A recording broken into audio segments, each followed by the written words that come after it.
Hi, my friends, and welcome to my studio again. Today, it's a special day because we are starting our new plant of the month. And guess what? This time we'll draw the queen of our gardens, the beautiful rose.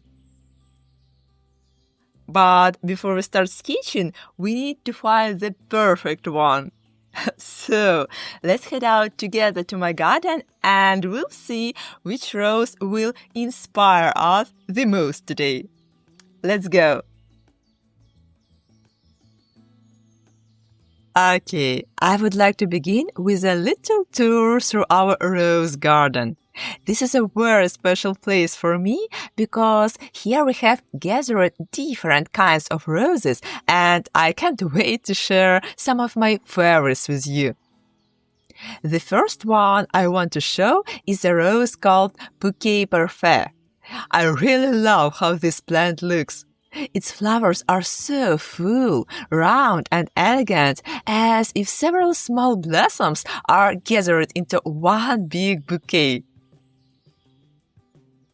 They look so soft and fluffy, and when you see them all together, it feels like you're holding a bunch of roses in your hands. It's incredibly beautiful. Honestly, it's really so hard to choose which rose to draw because I love them all. So, this is one of the roses of our garden, and now let me show you another beautiful one. Now, let's move on to the next beauty, the rose called Florentina. This rose has large, double flowers with deep red, almost velvet petals. They look so bright and festive, and you can see how big the blossoms are. It's truly impressive. Take a closer look at the foliage too. The leaves are shiny, clean, and they make a perfect contrast with the intense red of the petals. What I especially love about Florentina is that it blossoms very richly, producing so many flowers at once. Because of its charming blossoms and healthy, glossy green leaves, this rose is often used to decorate garden arches, pavilions, and even house walls. It climbs beautifully and creates such a stunning view. And now I want to show you the next princess of our garden, the Rose Angela from the Floribunda group. I really love how these delicate roses look.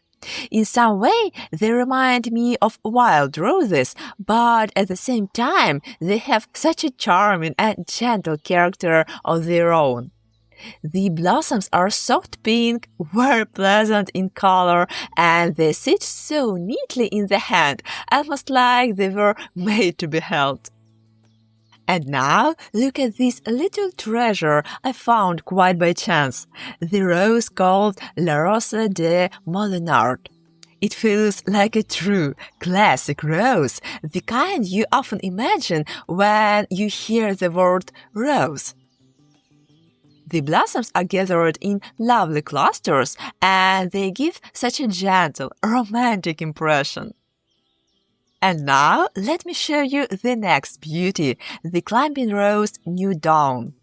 This variety is so elegant and refined, and even its name speaks for itself. These roses climb beautifully on different surfaces, fences, arches, creating a very graceful, romantic look. It is considered one of the classic rose varieties, and in some way it reminds me of the traditional tea rose. The blossoms are neat and delicate, and the color combinations are simply lovely, from soft pink shades to creamy, almost milky tones.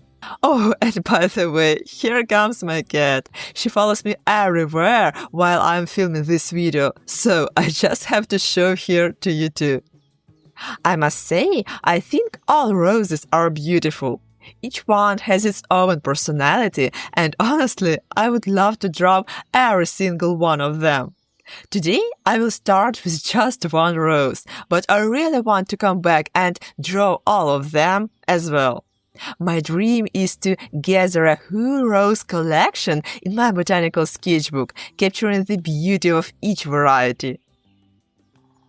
So, I brought some beautiful roses into my studio, and the one I've chosen to start with is the Climbing Rose New Dawn. As I mentioned before, I really want to draw all of the roses if possible, but for now, we'll begin with this one. Now, let's take a closer look at this rose from a botanical perspective, which will make it easier to draw. This rose will be our muse for the entire coming months. So, how is a rose structured? A rose is made up of numerous petals gathered into a cap-like shape. In this little rosette, the petals are arranged somewhat chaotically, yet together they form such a beautifully balanced flower. Let's go back to my identification key for flowers. Now we can determine what type of flower this rose is. By the way, these charts are completely free. You can grab them anytime from my Patreon, linked in the very first pinned post. First, let's identify the type of corolla for our flower. The rose belongs to the rosseous type, which means it has 5 or more petals and a center cluster of many stamens. Look here, now the rose is fully open, and inside the petals you can see the numerous stamens and pistils in the center. Next, let's examine the details of the rose even more closely. I've highlighted 2 petals here because I really want to note them in my botanical diary as well, to show what a single petal looks like. Let's take a closer look at it. Now, let's take a closer look at the leaf. For this, I have a second chart called the Leaves Identification Key. As you can see, leaves come in 2 main types, simple and compound.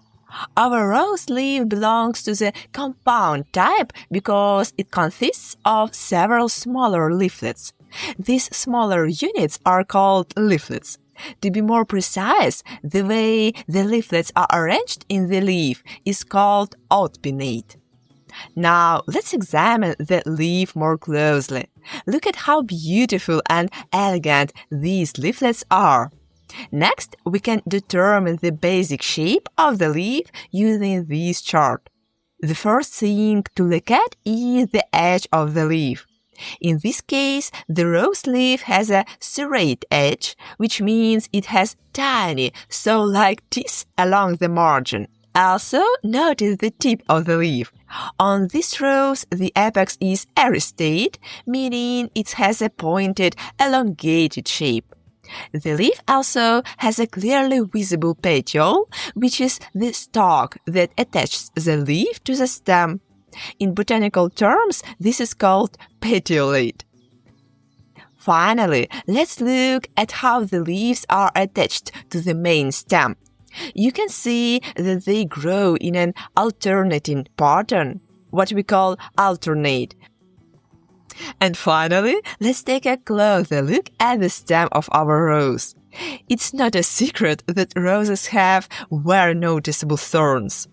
This is also how the leaves attach to the stem, which is an important detail to notice.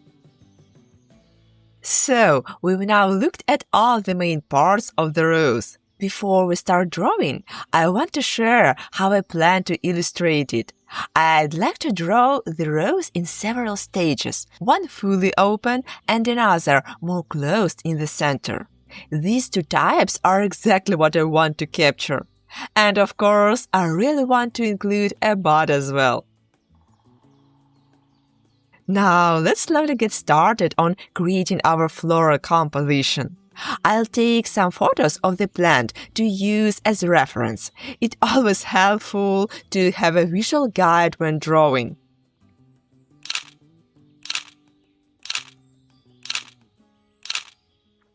And here I want to share a little secret and a helpful tip with you. If you want your cut rose to last much longer in water, you can add just a tiny bit of hydrogen peroxide. That's right. Literally half a teaspoon in a vase full of water can help preserve the rose and keep it looking fresh for much longer than usual. And now, finally, I'm completely ready to start drawing. I have my sketchbook open and my reference photos on the tablet. Sometimes I'll observe the leaf roses and other times I'll use the photos to guide me, which makes the process a bit easier. So let's get started. My sketchbook is already filled with many beautiful plants. Every month in our Botanical Club on the Patreon, we draw new plants together. So if you'd like to follow along step by step and draw thoughtfully with me, I'll be happy to invite you to join our club. Now, on this spread, I want to plan the rose illustration as well as a close-up of the flower and a detailed leaf. Let me show you how I compose the layout. Some of my followers have asked how I plan the composition before starting the final lines. I'll give you a quick sped-up demonstration of my process. But to be honest, it's always very intuitive and random. I can't say there is a strict method. When I work on the composition, I try to capture the most striking features of the plant. For example, now I'm loosely sketching the flowers of rose, the leaves, and the bud. You can see I'm using very broad strokes without worrying about details at this stage. This step is all about the overall composition. Sometimes I switched the photos on my tablet to find the best angle. I also sketch the leaf separately, as I mentioned earlier, and the flower in close-up so I can analyze it in more detail. I also thought it would be a good idea to draw the bud and even a single petal separately. Sometimes I make small adjustments along the way, but at this stage I try not to press the pencil too hard, so I can erase or redraw anything if needed. As you can see, this is a very rough sketch of the composition. Now I'll start adding details to each part. It's very important to me to reach the highest level of detail so that every element of the rose is clearly visible. I love highly detailed drawings, so I try to capture everything as accurately as possible. If you'd like to try something similar with me, join our Botanical Club where I explain and show every step in more detail. Over the course of the months, I'll turn this sketch into a finished illustration, showing step by step how each part of the drawing is created. Thank you so much to everyone who joined me for today's video overview. I hope you enjoyed, and as always, if you like this video, don't forget to subscribe and share it. Thanks again and see you in the next video. Bye bye!